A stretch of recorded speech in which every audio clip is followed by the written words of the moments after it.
edition of the AfterBuzz. Oh my goodness, how's everybody doing today? That was quite a way to end the show. A whole lot of political talk, and on the whole Colin Kaepernick thing. And the interesting thing is, I think we've all reached the point that we can agree that Buzz and I are not going to agree on the Colin Kaepernick thing, which I find interesting too, because we're technically on the same side of certain parts of it. But he seems so adamant to put other words in my mouth, is that if you agree with this one aspect of it, you're not allowed to disagree with these other aspects of it, which to me is, well, it's kind of garbage. Like, you need to be able to look at every individual piece of the story. So let's just jump right into it now then, shall we? So the whole Colin Kaepernick thing, you got people boycotting Nike. That's fine. I'm not going to boycott Nike. If I want to go buy some Nike, I'm going to go buy them. I really don't care. I do have a problem with the whole sacrificing everything part of this slogan when he didn't sacrifice everything. He had an NFL contract that he opted out of. So I got a major problem with that. But that's not to say I don't agree with what he was kneeling for. I don't agree with players kneeling for the national anthem. I don't like. It seems so odd to me that we've gotten to the point now that we have to, if you disagree with one aspect of something, you have to disagree with every aspect of it. And Buzz is on the side of, well, I believe in 20 years, Colin Kaepernick is going to be seen as a hero. He's going to be seen as a Muhammad Ali type figure. I don't personally think so, because I think the way that he's gone about certain things, I think it's been really poorly handled. I think that he has kind of, gotten in his own way at times, which I think is one of the reasons why you don't hear from the guy and why he's not on an NFL team. The bottom line is this.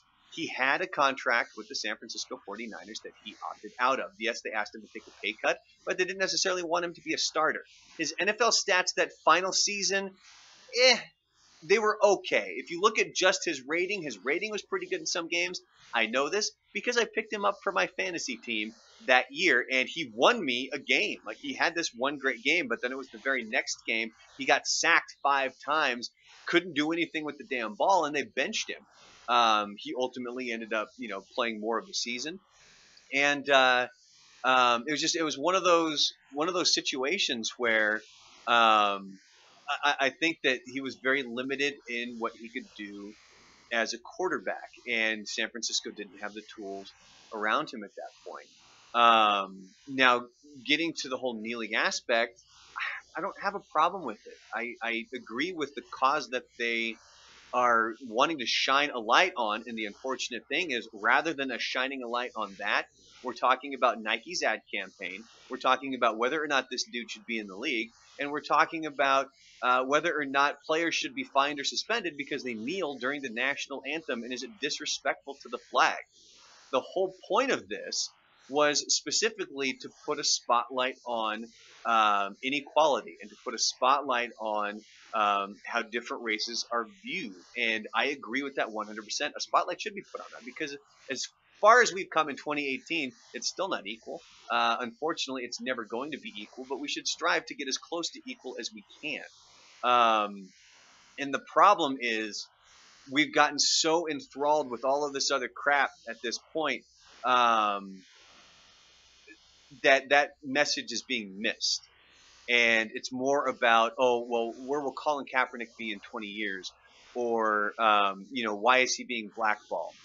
I got a feeling, I don't know if it was a collusion. I can't make a judgment on that, because he might win the collusion case. You don't know. He might have a point that he was being colluded out of the NFL, but before that point, he opted out of his contract. Like, the San Francisco 49ers wanted him back, and they were willing to offer him a contract. He chose not to. Buzz and I were also talking about the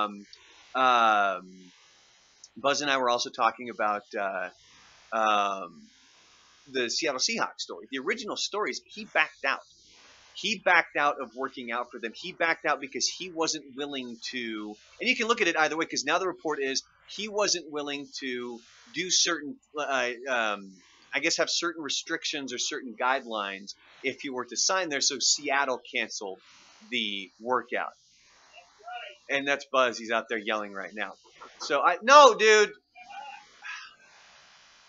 Fucking hate this guy. I hope he wheels away quickly. Anyway, so it just depends on however you want to work on it or look at that aspect of it of who canceled what.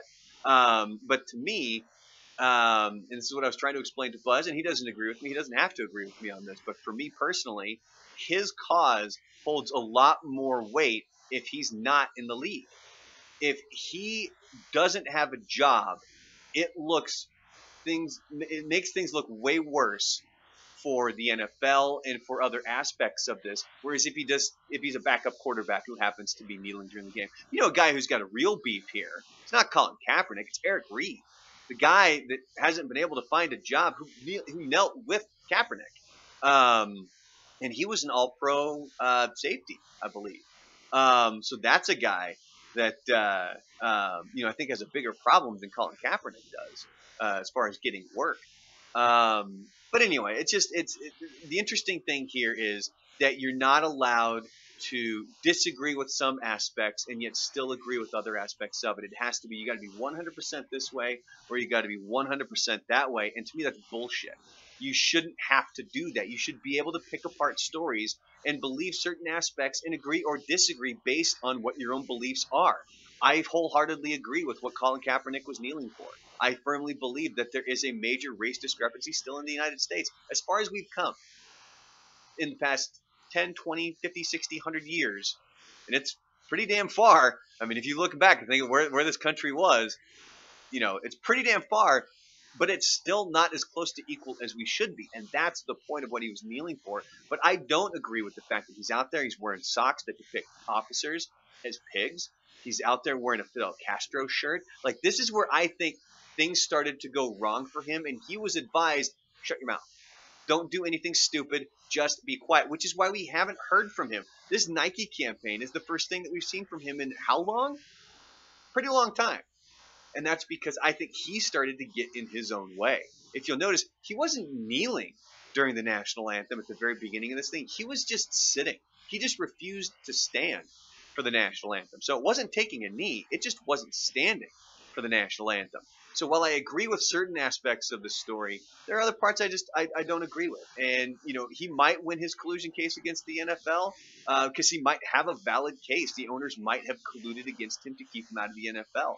I think what might have been more likely is that every single owner in the league looked at his situation and saw the kind of play he was bringing, and not just statistics-wise, but the fact that he's a running quarterback. And here's what I find interesting is when I do bring up the football aspect of things, that immediately gets poo-pooed, or that immediately gets like, oh, well, that's not what we're talking about. Well, no, it is. You have to take all of these aspects into account to come to a conclusion. You can't just look at, well, there's these 3 parts of this 10-part story, and I can focus on these 3 parts, and that's going to make my point, and it's going to prove you wrong. Well, no, there's 7 other parts of this story.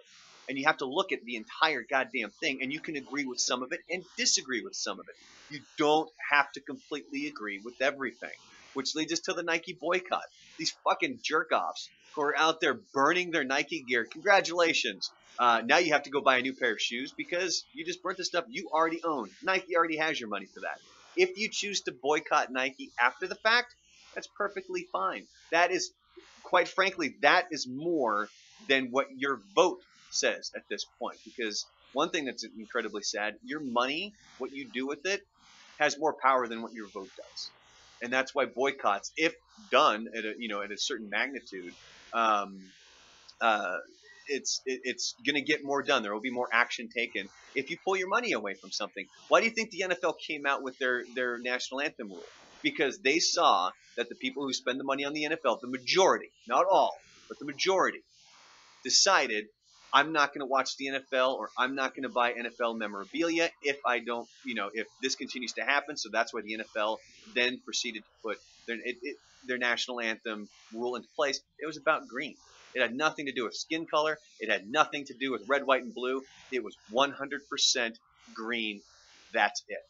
But yeah, so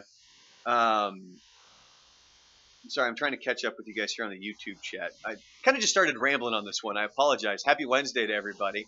It was just kind of the conversation because a lot of people in the YouTube chat were asking, I wonder if they'll continue to argue off air.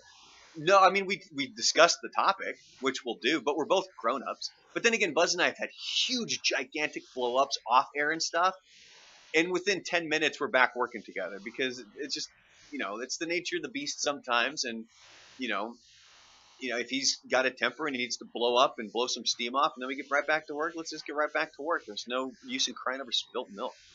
But, if people want to, complain or boycott about Nike and they don't want to spend their money there, that's perfectly fine. I did see a statistic yesterday. I have not verified this. Let me preface this again. I have not verified this. If I have reliable sources and I'm trusting what I'm saying, I'm going to say it. But if I haven't verified something, then by all means, I'm going to make sure that if you're listening to this or if you're watching this, that it's something that hasn't quite been completely verified yet. And that has to do with Nike's stock falling. A lot of the people who are on the side of boycotting Nike and thinking that Nike is awful for this Colin Kaepernick campaign, which I don't agree with the campaign, but I don't think Nike's awful for it. I don't think Colin Kaepernick is awful for it. I think it's misleading in the sense that he sacrificed everything. Like that's what I have a problem with. But a lot of people were like, oh my God, Nike dropped like 3%, which led to billions of dollars of losses in stocks for Nike.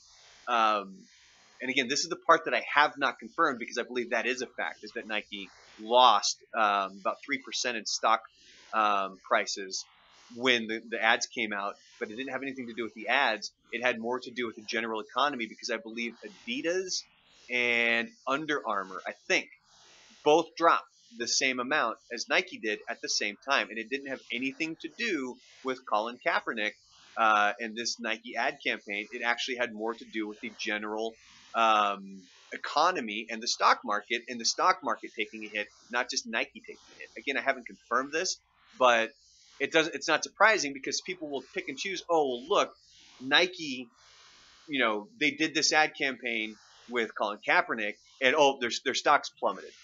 That's not the whole story. And you got to stop doing that. And that's the problem with social media is it's so easy to see those two things, make that connection and share that, thinking that that's the reality of the situation. And if that's not true, then you need to stop and look into exactly what it is you're sharing on social media. But unfortunately, I can say that, but it ain't gonna happen. Like it's not, because people have their own views, and all they want to do is they want to pick and choose which facts they want to look at. And then if this one makes my point, I'm going to share it. If this one doesn't make my point, I'm going to hide it. It's not going to be shared. And that's how it goes. But anyway, so that's kind of my whole spiel with Colin Kaepernick. I've already spent over 10 minutes on this stupid thing.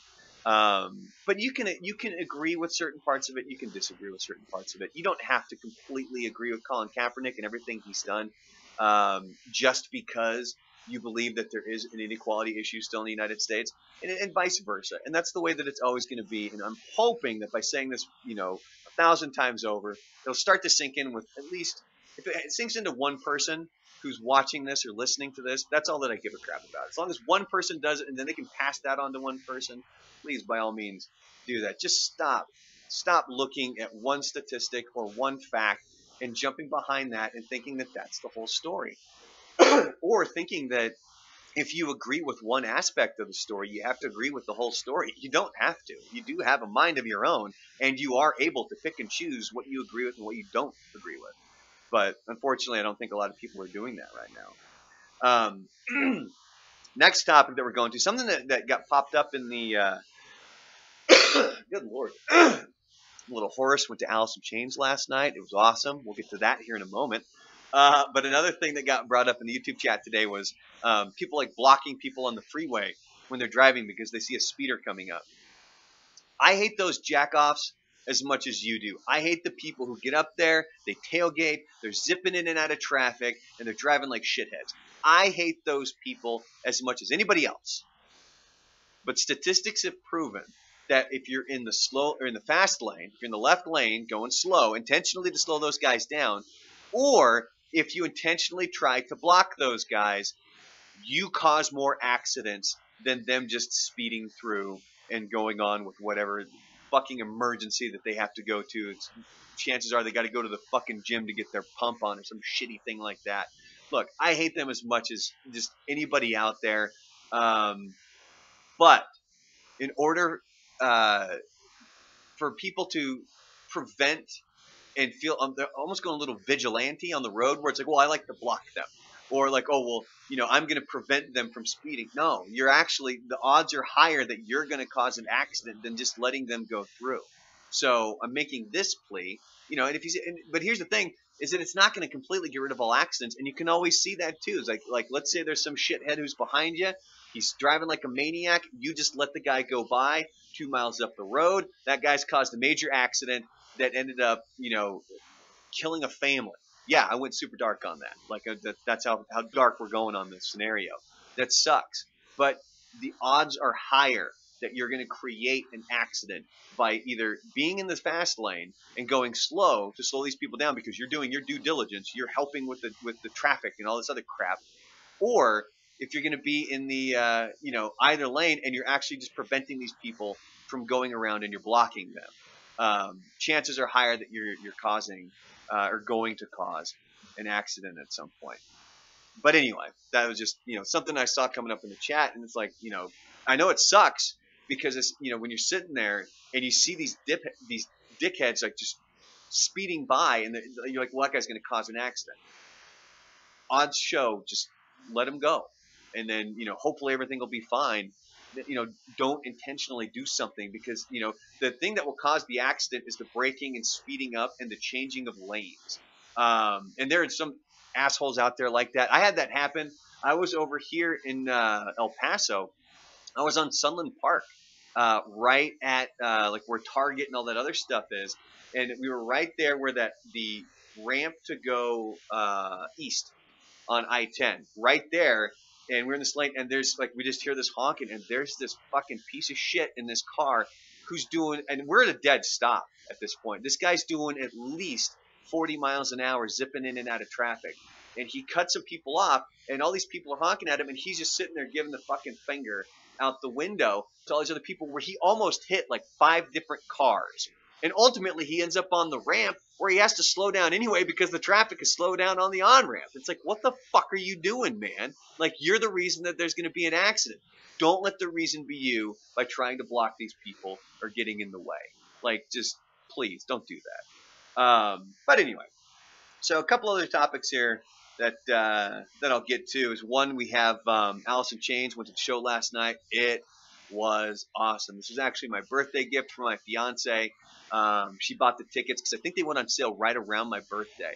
And the show was great. There's like 2 songs I wish they would have played. I wish they would have played I Stay Away, and I wish they would have played Don't Follow. I Stay Away, a lot of people know because it was a single, but Don't Follow, not a lot of people know about. I believe it was on the Jar of Flies album. And it's a really dark song. So if you get a chance, go look up Alice in Chains, Don't Follow. It's a super dark song. It's one of those ones, like, I don't know if anybody else does this, but you'll hear a song and you're like, oh, it'd be cool to play at my funeral. Which I know sounds really, really dark. But again, it's a dark song, and that's one of those ones with that song, I'm like, like, that would be kind of cool. Like, that's the shit. But Alice in Chains was awesome. The show was great. They pretty much just went song to song to song to song, without a lot of break in between. William Duvall is the lead singer. He's doing great. I saw somebody in the YouTube chat, I think earlier, talking about how it should just be called Jerry in Chains because everybody was chanting Jerry. Where I was at, I think people kept getting confused because it sounded like half of the audience was chanting Jerry. The other half was chanting Staley for Lane Staley, the deceased lead singer of Alice in Chains. Because I kept trying to, because my fiance kept asking me, she was like, so what are they chanting? And at first I thought Staley because that's what was, coming through to us. But then after that, it sounded like Jerry. So I think it was a big mixture between the two. But we were down like on the floor, like one of the last rows. So we actually had kind of an overhang above us from the balcony above us. So I was kind of limited on any sound that would be coming from up top. But no, it was a goddamn good show. She kind of knew some of the songs. There's more that I was hoping that she would know, but she's never really been a rocker. So, we're introducing her to that stuff. But in the encore last night, they went from the new song, which is blank. I'm blanking on the new song right now. The one I think is what it's called. They went from that to Got Me Wrong to Wood to Rooster. And when they went into Got Me Wrong, all of a sudden you heard like she got super excited because to her the intro to Got Me Wrong sounds very similar to Rooster. So she got super excited. She's like, "Is this Rooster?" She's like this big old grin on her face. Like, it was fucking adorable. And I had to break it to her. I'm like, "No, sweetheart. Like, it's coming up in a couple of songs because I've been tracking their set list throughout the tour that they've been doing, and it's a pretty consistent set list. They do change things up towards the end of the show. The encore is the same every single show, but towards the end is where they mix it up. And I was so glad they played Angry Chair last night because they played it a few nights ago, and it looked like they were alternating nights. And if they had been, then they would have played it last night I think they were in Albuquerque. Would have played it last night, and then they wouldn't have played it, or I'm sorry, 2 nights ago, and then they wouldn't have played it last night when they were here in El Paso. But son of a bitch, you guys did it. You played Angry Chair, and I was pretty damn ecstatic about that. So definitely Alice in Chains, bucket list band now off the list. There's a few other bucket list bands. I don't know if any of them really exist anymore. One that I was supposed to go see was Rage Against the Machine when they were touring Wu-Tang back, I think it was 1998 or 99. The tour got canceled before it even reached the west coast of the United States, and it got canceled the day that the tickets were going on sale for Portland the day before, and I was so pissed, which was probably better because I didn't buy the tickets and have to go get the refund. But Rage Against the Machine, and it sucks because I did miss Prophets of Rage when they came here to El Paso last year. I'm being asked what I thought of the opening band. I didn't care. I didn't want to go watch them. Like, I was there to see Alice in Chains. I was in no rush to get there at 7:30 to see the opening act. I'm sure they were probably great, but we just wanted to kind of hang out and have a couple of drinks and then go in and watch Alice in Chains. So I got nothing to say about the opening act. But there was this dude in front of us where it's at the Abraham Chavez Theater where you've got seats. And then, you stand up when Alice in Chains comes out. And I got behind the tallest goddamn dude in the whole venue. He had to be at least 6'8", because I'm standing up. And this dude in front of me, when he stands up, his head is coming up. He's in the row in front of me, which is obviously below us. And he's right here to where I can't see over his head. So we both kind of had to huddle to the side a little bit just in order to see the concert. And it was him, and I'm guessing his wife, and it looked like there was this guy who was clearly a huge Alice in Chains fan because he was singing with every single song and like singing the correct lyrics of every single song. I don't want to necessarily say he was on something, but that dude was on something. like I had this feeling like that dude, because he's and so it's super tall guy in front of me. I'm guessing wife here, and then this dude that was just fucking going berserk, I mean going fucking nuts with the show. To the point, and he's got his arms around like the wife, and then he's got his arms around the guy, and he's like getting like really close, and he's like kissing their cheeks, and he's like swaying them back and forth as the songs are going. The whole show, the full hour and a half of the show, this dude does not stop. And my fiance and I are like, dude, does he know them? Like, is this something like they knew they were getting into when they got their tickets, or is this just some random ass fucking dude? And the whole time I was almost guessing that it was just some random guy, because as this gigantic guy, I'm like, man, he's being a lot more patient with this dude than I would be. I'd be like, dude, get the fuck off me and get the fuck off my fiance, because like he's hanging all over him, like completely, like arms around, he's shaking him back and forth, and this guy was just fucking going nuts. And like as I'm sitting there, I'm like, God, like that dude is patient as hell. I'm talking about the giant that was in front of me. That kind of was fucking weird. But then as the show ends, they wrap up with Rooster, and you can tell they're done, and they're just kind of doing like they're going to come talk, and they're going to throw the guitar picks and the drumsticks and all the other stuff. And all of a sudden, the big giant guy kind of like puts his hand on the shoulder of this kid. The kid, he's probably 20. He's probably 25, 26, I think. puts his hand like on the shoulder, and like he's like, let's go. And then the whole family leaves, and I'm like, holy fuck! Like they knew each other. Like that dude was just going berserk. I'm like, is he on drugs in front of his parents? Like what the, like what's going on here? Like that guy, it's either that or he really, really, really, really likes Alice in Chains because he was really, I mean, really getting into that show, man. Like I was enjoying it. I was singing along, which is why I'm a little hoarse today. But man alive, like that dude was in it. He's doing the air drums up here. Like you know how you can air drum like he's up here and he's pointing and shit. And he's swaying back and forth. He's kissing everybody, like kissing their cheeks. It's like, oh my god. Oh, it made for an entertaining show though. I'm not gonna lie. It was a really goddamn good show. So if you have never seen Alice in Chains, which I had not before last night, somehow growing up in the Northwest and everything else, I've gone my entire life with never seeing Alice in Chains. Not really sure how that was possible. But yeah, big 2 thumbs up for Alice in Chains last night. Anyway, final story. If there's anything you guys want to bring up here, I'm trying to kind of keep up with the YouTube chat as much as possible. I'll go back through when all is said and done here, and I'll not really sure how I can address this. I'll probably jump into the chat. So if you're watching this as a podcast, I apologize. Or you're listening to this as a podcast, I apologize. You're like, what the fuck are you talking about? Just kind of a reiteration here. The AfterBuzz, it does happen every Wednesday, 10:30, occasionally Tuesdays, but 10:30 Mountain Time on the KLAQ YouTube channel. You can check us out live. If you have an account, you're more than welcome to jump into the chat and start chatting. It was really heavy politics today, but that was because that Woodward book is coming out, and you know it's well he's a respectable reporter, and like wow, well, they came out and he's full of shit, and like I'm tired of it. I'm just oh my god, I'm so tired of it. Anyway, so let's talk more about Colin Kaepernick. No, I'm just kidding. I'm joking. NFL starts tomorrow. This wasn't going to be the final story, but I'm kind of blasé at this point about the NFL. It's just, I don't know. Like, I don't know if being a Patriot fan has jaded me to it because we win every year. Or, like, you know, you're at least in the mix making the Super Bowl.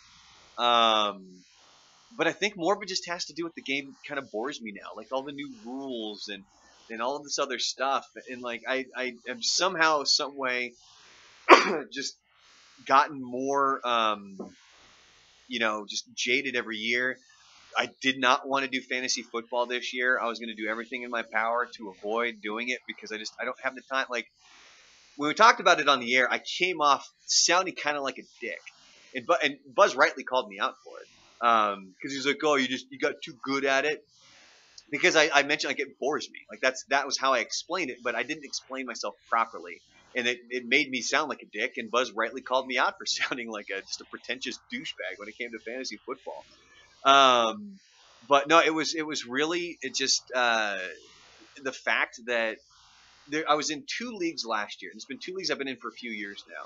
One was a money league with guys who really know their shit, who follow along, and like they're good. Like it's a league of guys who are really good, and if you're not hitting the waiver wire correctly and you're not stashing guys, you fuck. I finished second in that league twice. I've also missed the playoffs in that league twice. It's just the way the cookie crumbles. But then in my other league, the one that I run, I don't know how it is because these are really smart fantasy football players too. But I've won the league, I think 3 out of the past 6 years or something like that. And when I won it this past year, like it didn't. I don't want to say it didn't make me happy. I was like, okay, cool. And that's when I was like, okay, like I need to be done with this. Like if it's not bringing me joy and the whole point is to have fun with it, it just, I don't know. It wasn't doing what it used to do for me, which was, you know, get me excited about football and watch lots of football games. I think some of it might have to do with the fact that I have more, you know, or I should say less time on my hands with the family now. I don't get to watch as much football. That was the one thing when I was like kicking ass in fantasy football. I was in 3 leagues. I won 2 of them, and I missed out on the championship game on one boneheaded move. Mike Wallace, I think this was when he was still a Steeler. Might have been a Dolphin already. But I had him on my bench, and that son of a bitch went for like 35 points, and that would have put me in the championship game that year. But the reason that I was actually like really, really good that year, I watched every fucking game. I had an NFL Sunday ticket. I don't think I was dating anybody, so I just sat at home and watched football. Oh, it was glorious! Like watching every single game, and I kicked that. Like it was great. But I don't have that kind of time anymore. And if I can't do that amount of time anymore, then I'm gonna I'm not gonna play. But the league that I run, we need to have an even amount of teams, and we already had 2 people back out, so looks like I'm in for another season. Eric is saying, let the computer pick, and everyone else in the league, no trades, waivers, free agents. I don't know if we'll do that for the whole league, but like I'm not like our draft is tonight. The league, NFL season starts tomorrow. I just might let the computer draft for me, and then I'm just gonna do everything. Like they'll put the projections, whether you do ESPN or CBS Sports or Yahoo or whatever it is, whichever one you do, it'll put like, hey, this is what they're projected to score. I might just go on the projections. I might do zero research this year. Yeah, Green-Eyed Ghost. He's saying, fantasy football. It makes it the fantasy football sites make it easy for casuals to pick up a player, even suggesting starting lineups for free. And that's one thing that has made it more difficult for anybody who does, look more in depth on things. Sometimes is that you're dealing with that now. Like there's people when I started my fantasy league, there's people who are kicking ass, and they didn't know anything about football. They just read what ESPN was telling them, and it worked out. I mean, sometimes it doesn't work out, but it just happened to work out like every single damn time. Anyway, you guys are more than welcome to fire off anything here in the chat before I wrap this thing up. I promise it's the last of the Kaepernick that we'll be talking about, and driving and all that other stuff. I don't know if Buzz is going to bring up Kaepernick again tomorrow because I think he's researching more points to try to counteract what I was talking about at the end of the show. But the bottom line is this when it comes to the Kaepernick thing. You can agree with one aspect of it, but not agree with all of it. That is acceptable to do. The problem is you get these people like Buzz's original question to me, or one thing that he was trying to ask me, had to do with Nike. And do you believe in the Nike boycott? No. I think I'm not going to do it, but if you want to do it, that's perfectly fine. How you spend your money, it's your money. Do with it what you want. It's no skin off my ass. Anyway. So he might want to bring more stuff up, but that's going to be my whole point tomorrow. Because you do have the Seattle Seahawks aspect of it, where the Seahawks were the ones that canceled it, or is Kaepernick were the one who canceled it, or it's just it. To me, at this point, the dude had a contract with the Niners. Seahawks sent him an invite. He chose not to show up. You can say that Seattle canceled the workout. But it was when he said, I'm not going to show up with stipulations, when Seattle was like, well, fuck that. Why are we going to bring you in? Like, you're going to be an employee. Of course there's going to be stipulations here, dude. Like, we need to figure something out. He did that. And to me, his cause holds more weight if he's not in the league. Because which is going to be more talked about? A backup quarterback who's been kneeling for 2 years now about the same topic, which is sad because that might actually bring some discussion about the actual topic that he wants discussed, which is inequality. Or a guy who can't be in the league, or is claiming he can't be in the league. It's the latter for me. And Buzz was like, would you really believe that he would risk his football career? Yeah, I do. Because he proved that this cause was worth more to him. He proved it by wearing socks that depicted police officers as pigs. He did that when he wore a Fidel Castro shirt. He's continued to prove it. That, he proved it when he opted out of his contract. If he wanted to stay in football, he would have stayed with the 49ers. But then again, that also, okay, well, people, like somebody just mentioned here, the Broncos contract. The Broncos contract has nothing to do with this. Don't let that, blind you to any of these other stuff. Like, I know what John Elway said. I know what he said when he came out. Like, look, we tried to trade for him. That's a moot point because that was before he was kneeling. It would have been one thing if they were going to trade for him after he was kneeling and they were going to bring him in. But my understanding of this part of the story is that it was not after that. It was before. That's when they offered him a contract, which makes that a moot point in regards to any of this. You can't look like, well, the Broncos were offering him a contract. No, it was before he started kneeling, so that's not included in this discussion. You can't look at that as a fact to back up however you want to feel about it, unfortunately. Anyway, Here we go. Well, Green Eyed Ghost says sacrificing everything is what gets most people. That's what gets me. The sacrificing everything is what really gets me on that, because he did it to me. Like, I believe in his cause, but the sacrificing everything is what really bothers me about this.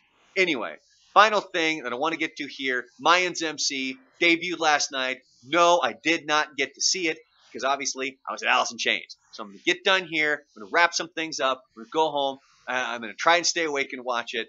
I'm not sure if I'm going to be able to or not, because I'm really fucking tired, because I got like an hour of sleep last night after Alice in Chains. But at some point I'm going to watch it. And by all means, if you're a fan of Sons of Anarchy, check out Mayans MC. It is Kurt Sutter. It's the same guy that did Sons of Anarchy, and our good buddy Rocco, who was from Article 15. If you guys want, you can scroll through. Oh, and I completely forgot. This is the first time I'm saying this. This is the 100th episode of the AfterBuzz, I believe. At least, and I haven't done all. There's been, fill-in hosts and stuff like that, but this is the 100th episode, I believe, of the AfterBuzz. And Rocco was one of my very first guests over 2 years ago on the AfterBuzz. It was June of 2016, and it was when like Bacon Fest was coming up, and we had the Article 15 guys hanging around, and we were doing a lot of videos with those guys. Rocco, if you guys want to, by all means, go back to, if you can check the playlist if you go to the KLAQ YouTube channel and go to playlists, go to AfterBuzz, you gotta scroll almost all the way to the bottom, because it was one of like the first 6 or 7 episodes, I think, and you'll see Rocco's big smiling face right there. Click that one, you can go back. We did the challenge where you wear the headphones with the music, and like you're trying to like read somebody's lips. Rocco and I tried that, and I was awful at it. Like, for some reason, I felt the need that when I was wearing the headphones to yell constantly, and it became like, I watch it, I'm like, dude, that's obnoxious. Like, what are you doing, man? So if you want to, by all means, go back, and you guys can check that out. I appreciate the love from everybody here congratulating us on the 100th episode of the AfterBuzz. This wouldn't be here if it weren't for you guys. I appreciate everybody coming in every Wednesday to come shoot the shit. And again, if you guys ever have any topics or anything that you guys want to bring up, by all means, you are more than welcome to. Just fire off an email to me. It's brandon.coates, that's Coates, at townsquaremedia.com. You can also hit us up on the Buzz Adams Show Facebook page. We can respond there, and I'll bring stuff up if there's anything you guys want to fire off to me. But yeah, pretty much on that note, I think we're going to call this a wrap on the 100th episode of the AfterBuzz, and we will see you guys bright and early tomorrow morning. And we got some pretty fun stuff lined up for the Buzz Adams Morning Show for this week. Peace out.